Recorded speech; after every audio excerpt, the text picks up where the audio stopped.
Fear Street.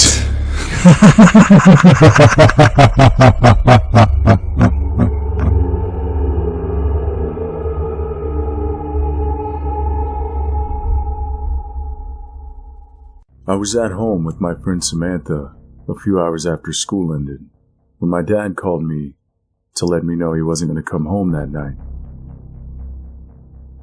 There was going to be a really bad storm, and he said he'd rather stay at a friend's house with a few coworkers than to drive for 2 hours. My dad's a construction worker. He works at different locations for every new project. This one was far. My mom came home not too long after, drenched in rain. She talked to Sam for a bit before telling us she'd be upstairs taking a shower and filling out some paperwork from the office. At around 8 p.m., Sam and I heard a knocking on the door. We were really weirded out because who would be out in this weather? It was the middle of the night, and it was pouring rain. I went down to the door, dragging Sam with me, only to be greeted by nothing.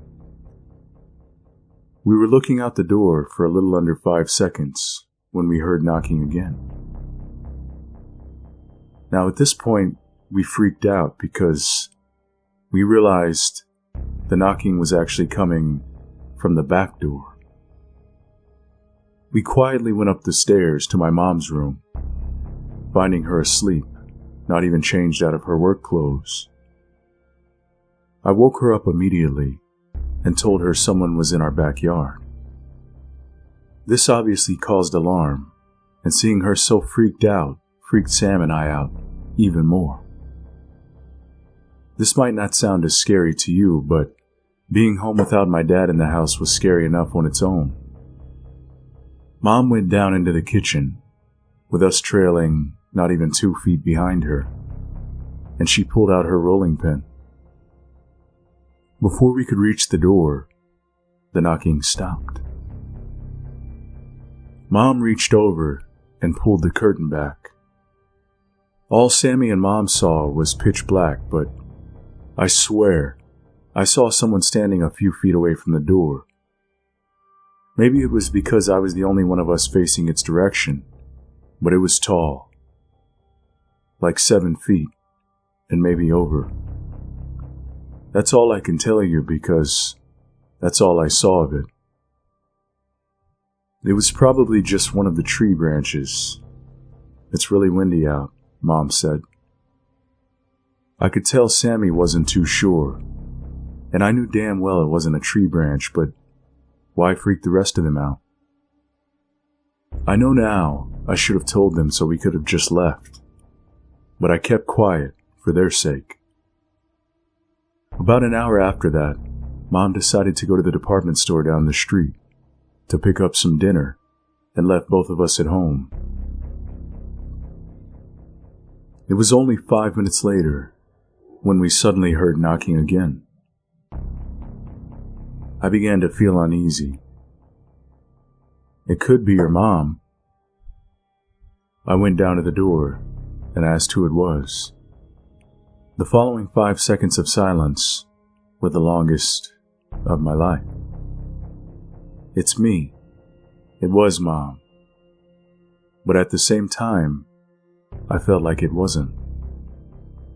Looking back now, I realize her voice sounded like it was lacking all human characteristics. It wasn't playful, nor was it frustrated at how long we were keeping her in the rain. It sounded like she didn't even know what emotions were. I opened the door without unlocking the chain and was greeted by my mom. Sam and I let her in, and she came without any bags. She sat down on the couch for a few minutes, looking around. She seemed glitchy, like her actions weren't flowing smoothly. "Mom, are you okay? You don't seem right." Her eyes looked at me before the rest of her face turned. It was just a long walk. Cold outside. raining. She kept listing words and phrases that made little sense. I was getting more uneasy by the second, but I think Sam was just glad we weren't home alone anymore. The scariest thing that happened that night happened during my mom's rambling. Sammy had asked her what we were having for dinner, and she started listing more foods that we didn't even have. Halfway through her rant, I received a text from Mom. "Do you girls want lasagna? Ask Sammy what she wants. Take your time deciding. It's so warm in here." My heart instantly dropped. Mom was right in front of me, talking about fish fingers. Sam and whatever was pretending to be Mom directed their attention to me. I was panting and, according to Sam, all color had drained from my face. "Who is it?" Mom asked. "Wrong number." I quickly flashed a smile. "You look tired, Mom. Do you want to go to bed? Sam and I will make dinner." "I think I just need a bath." We nodded and she stood up and made her way to the stairs. She was at the bottom of the stairs when I pulled out my phone to take a photo. I looked down at it for 1 second to cancel the 20% remaining notification. But when I looked back up, Mom was already at the top step. I can't stress this enough. The time in which I looked at my phone and looked back up was impossible for someone to walk 13 steps. I ran back to Sammy and waited until we both heard the water in the bathroom running. "Sam, my mom texted me." "What?" "When that thing was talking to us, my mom texted me." She started freaking out and trying to think of explanations. Maybe she meant to send the text earlier, but it only delivered now? It seemed valid. Apple is always glitchy like that. But we decided to call her anyway, just to make sure. Just as the phone started ringing, someone knocked on the door. We went to see who it was. Sammy was about to open it, but I put my hand in front of her. I was so terrified at this point that I was in tears. Sammy stared at me in confusion. "Hey, Mom," I said into the phone. I was shaking, and as soon as Sammy heard me say that, she looked like she was about to throw up. "Open the door, it's freezing outside." I sighed in relief and threw the door open. My mom was standing there with the phone pressed to her ear and her shopping bags around her feet. We quickly explained what was happening, and it took my mom 2 minutes of hearing the story for her to climb up the stairs and walk towards the bathroom. She literally kicked the door open and found the tub almost filled to the rim. The window was also open, and the fly screen was torn. The rest of the night consisted with us trying to get over what had happened. We ended up all sleeping together in my mom's room, and my dad came home early the next morning. I only started researching a few days ago and found out that I'm pretty sure it was the Goatman.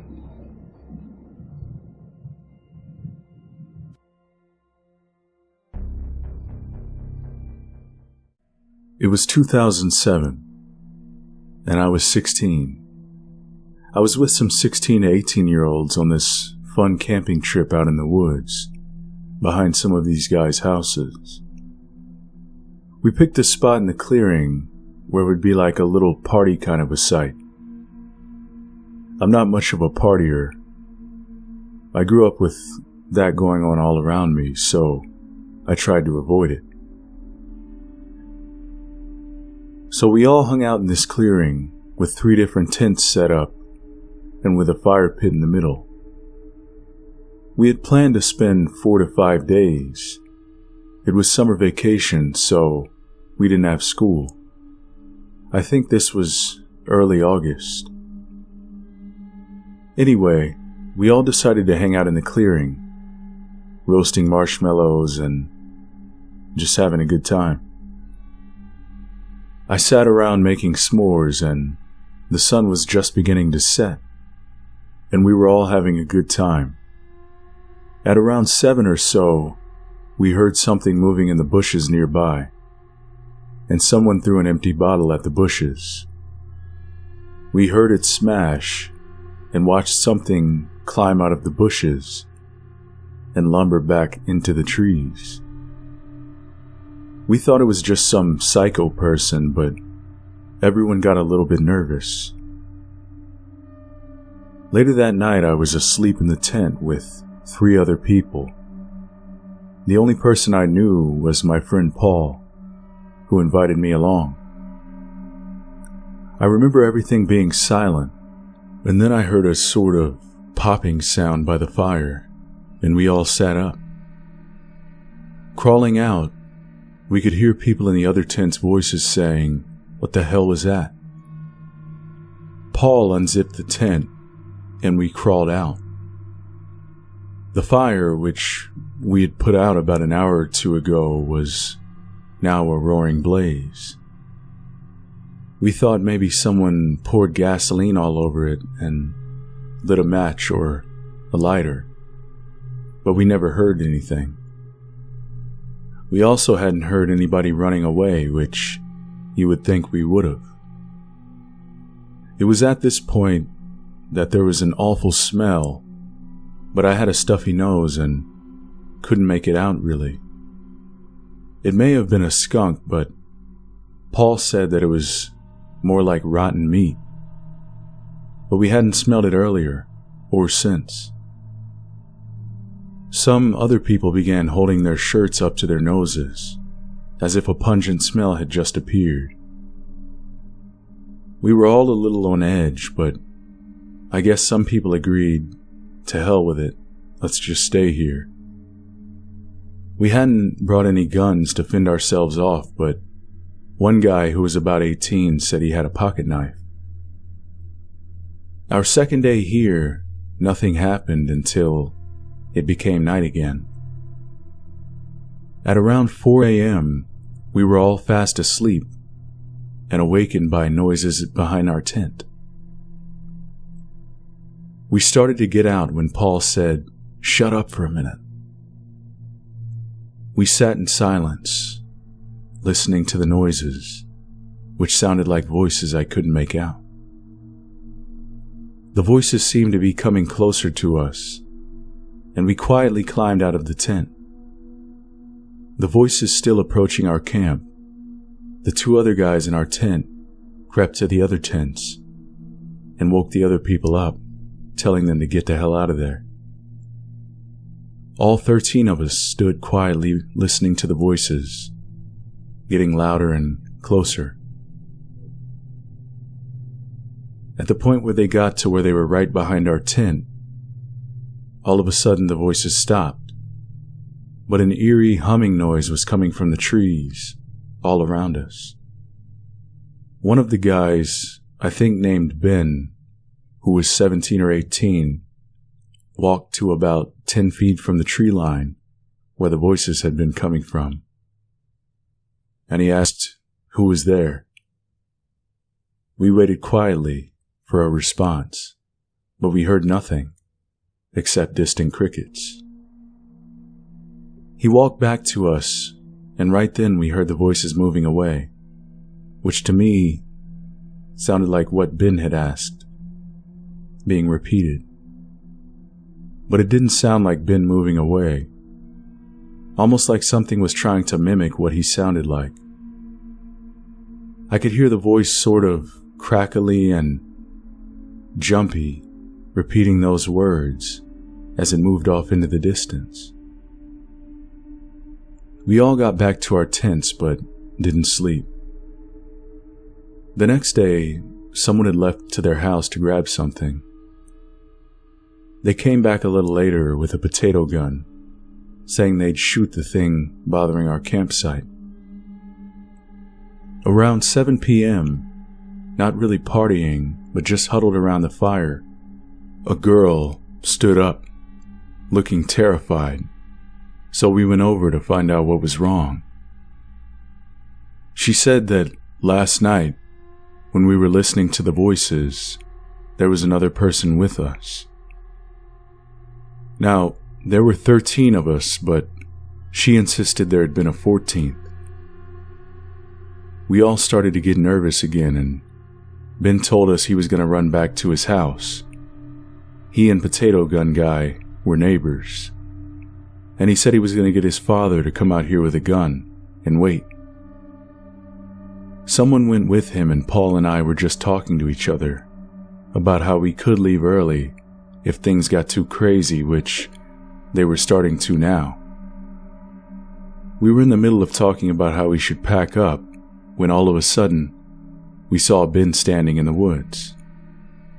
It was clearly him, with his blue hoodie and jeans, and he was looking straight at us from about 40 feet away, but we didn't know what the hell he was doing. The person who went with him wasn't standing next to him. It was just him, standing alone, watching us. It was a 25-minute walk back to his house, but he couldn't have been back 5 minutes later. Everyone got really uncomfortable and people started yelling, "Hey Ben, what are you doing?" But he just kept watching us. We watched as he seemed to slink back into the trees. By now, people were scared out of their minds, and I was too. Why was Ben being a prick and just staring at us and not doing anything? We decided to pile into one tent and wait. A short while later, Ben turned up with his dad, and the other person that went with him and his dad was holding a hunting rifle. Ben told him what happened with the voices, and his dad walked that way into the trees and took a look around. He said it felt like eyes were watching him from every direction. Paul then told Ben's dad that we had just seen another Ben standing in the woods, staring right at us. Ben's dad walked over there and looked around too. He came back and said that he'd stay with us for a while. He slept in Ben's tent. It was our third night there, and it was really creepy. We quietly listened for it, being anywhere nearby. Paul had a funny look in his eyes and started sweating. He told me later that while we were all sitting around, he saw a strange figure moving through the woods, moving its arms around in a strange jumpy motion. Around 2 a.m., we were all going to get ready for bed, and then we heard it.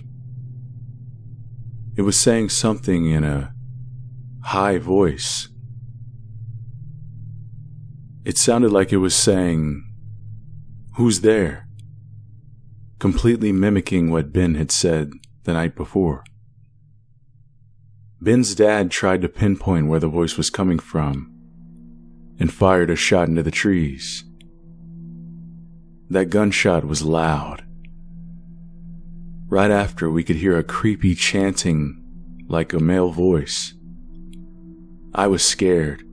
Paul was scared. Everyone was. The chanting sounded like a deep voice chanting, so not multiple people. Underneath the chanting, we could hear some mumbling noises. Again, another shot was fired, but I saw what Ben's dad was shooting at. It was a figure crouched low by some bushes. It looked like a direct hit, but the figure didn't move. Instead, it stood up, sort of hunched over, and moved back into the forest. We raced back into our tents, and I could hear crying and moaning coming from right behind our tent. All four of us in the tent were getting scared, and then I could kind of smell a strong vinegar smell that was very powerful. Then I noticed what looked like fingertips moving along the tent wall and to the door, and then moving down the zipper to grab the part you used to open it. Paul dove over to the zipper and held it down as whoever or whatever tried to pull it open. Paul and one other guy in the tent started yelling, "Who's out there?" And after a minute, we could hear a screeching noise as this thing took off into the darkness. We decided to ditch the place on the 4th and 5th day, so we took off in the morning. Here's the scariest experience of that night. At 3:45 a.m., I had to go pee. Because of what had just occurred, I decided I wasn't getting out of the tent, and maybe I could stick my bird out of a small zipper opening. But then I pictured whatever that thing was out there, biting or ripping my thing off. So I decided to open up the tent and slither outside just slightly, and pee to the side of the door. As soon as I was finished, I noticed someone by the furthest tent away. I grabbed my flashlight beside my pillow and turned it on, and shined it towards the person. It looked like Paul, back facing me, hunched over by the tent. But Paul was right beside me, sleeping in the tent. I crawled back inside, but kept my light shined on the other Paul. I whispered, "Paul, wake up."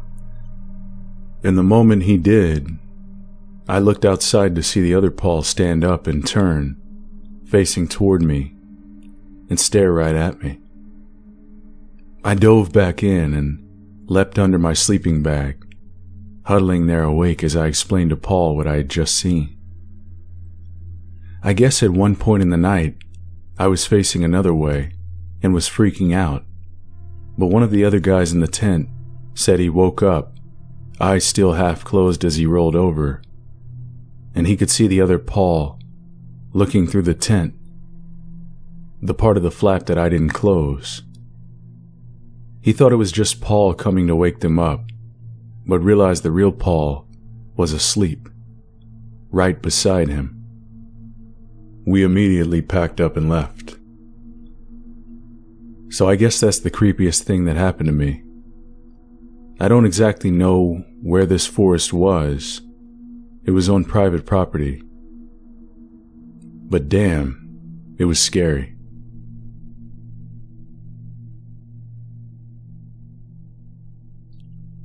On Saturday night, my roommate Lauren, her boyfriend Max, and I were eating takeout and watching random YouTube videos. Aliens, conspiracy theories, stuff like that. Max put on a Jeff the Killer video, and this kick-started us watching a bunch of creepypastas. Eventually, we began to watch the one about Goatman. I was on the edge of my seat, engrossed in the best creepypasta I'd heard since The Slender Man. However, halfway through the video, my friend Lauren said in a terrified whisper, "Please turn that off." So I closed the video. It wasn't unusual for Lauren to get a little freaked out. However, when I looked at her tear-streaked face, every inch of her body was vibrating with tension. Her fingernails dug so hard into her hands that she drew blood. It literally took half an hour to bring her out of her petrified state. When she was reasonably calmer, in her bed, cocooned in the safety of her blankets, I asked her what was wrong. What follows is an accurate account of what Lauren told me on Saturday night. When I was 15, my parents decided to get divorced. In all honesty, I was relieved after living for months in an unhappy home. Mom and I were going to keep the house, and Dad was going to find somewhere new. In order to give him some time to find a new place, my mom decided to fly out to her hometown in Texas and stay with her sister for a month.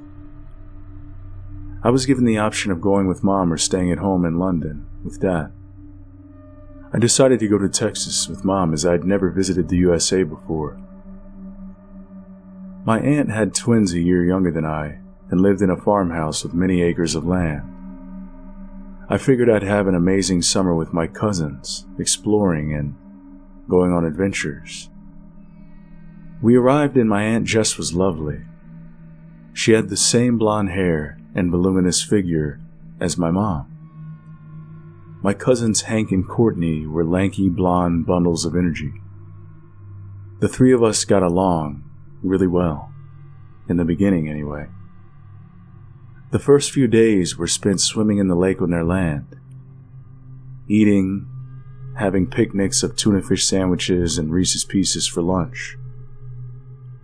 We were exploring the attic one afternoon when we came across a tent. I immediately suggested we should have a camp out. This thrilled the twins, who suggested we camp by the lake.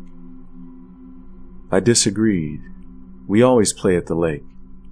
There was a massive woodland less than 10 minutes from the house. Why don't we camp in the woods?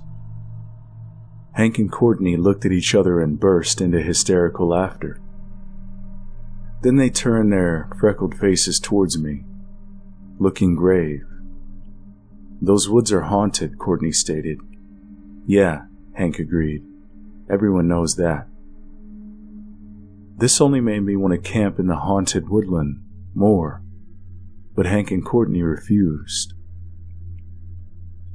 After days of pestering, they agreed to explore the woods during daylight, so one day following lunch, we headed into the woods. It was cool in the wood. The trees offered excellent protection from the heat. A narrow dirt path snaked through the trees, so for a while, we stuck to the path, venturing further and further into the woods. "But let's not go too far in," Courtney kept repeating. At some point, Hank saw a tree swing just slightly off the path and sprinted towards it. I sprinted after him, and reluctantly, Courtney did too. "Climb on," Hank gestured towards the swing, and I clambered on board. He began to push me, so high. I was laughing hysterically, feeling free as a bird. Hank and Courtney laughed too, and soon all of Courtney's fear was thrown right out the window. She was giggling. "My turn next, my turn next." Then, we heard a rustling in the bushes. Heart racing, I dismounted the swing. "What was that noise?" asked Courtney, fear creeping back into her voice. "Just an animal," Hank said. He didn't sound so sure. The air was filled with a horrible smell, kind of like sour milk. We all covered our mouths and noses with our hands, and Courtney gagged a little. "Let's get out of here," I said, a sickening feeling in the pit of my stomach. The smell followed us all along the path, and every once in a while, we'd hear a rustle or the snap of a branch from within the depths of the forest. "Just an animal," Hank kept muttering. I couldn't shake that feeling that we were being watched, so towards the end of the path, I grabbed both Hank and Courtney's hands, and together we sprinted home. We all agreed we'd never go back into the woods again. 2 nights later, I was in bed, drifting off to sleep on the sofa bed in the basement, which had long ago been converted into an awesome game room with a pool table, TV, and sound system. The basement stairs were really creaky, and I heard footsteps coming down the stairs. I sat up, and there was Courtney at the foot of the stairs. This wasn't unusual, as many nights when Courtney couldn't sleep, she'd wander down to the basement, and we'd cozy up in the sofa bed together and watch movies until we drifted. "Not tonight, Courtney," I told her, I'm dead beat." "Dead beat?" she repeated. There was that smell again, like sour milk. "Yeah, you know, tired." "My turn next," she said, and I noticed there was something weird about her voice. Each word was drawn out like she was just learning to speak. Her pitch was off too, way too shrill.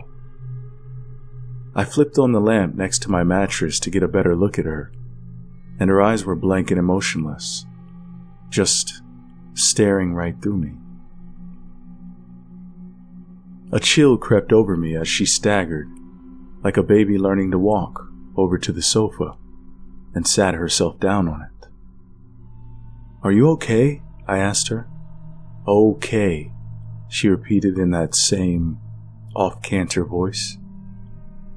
Then her whole body started to shake and convulse. I sprinted out of the basement to my aunt's room and started to batter on her bedroom door. She appeared moments later, eyes full of sleep, dressed in a pink robe. "Lauren," she sounded annoyed, but then must have seen the terror in my face. "Lauren, is everything okay?" Her tone now alarmed. "Courtney's in the basement. I think she's having a seizure." The commotion had risen Hank from his bed, and the three of us ran down to the basement. Only, when we got there, Courtney was gone. The sour smell still lingered in the air. We ran back upstairs, calling out Courtney's name. She appeared moments later, dressed in pajamas, not the shorts and tee I'd seen her wear only moments before. "What the hell is going on?" Courtney asked, both confusion and annoyance in her voice. My aunt explained to her what I had told her. "If this is a joke, Lauren, it's not funny." Courtney turned on me. "Waking me from bed at 2 a.m. is one thing. How dare you wake my mom?" But, my aunt interjected. "Courtney, your cousin's going through a difficult period right now. Divorce isn't easy. Go easy on her." I tried to defend what I saw, but it was no use. They all looked at me like I was a raving lunatic. I returned to the basement and sat awake all night with the light on. The next day, my cousins were super frosty with me, and my mom gave me a lecture about playing pranks on the family. I was so confused. Were the twins pranking me? If so, it was a super cruel joke. It didn't seem like their style. And maybe I had dreamed the whole incident.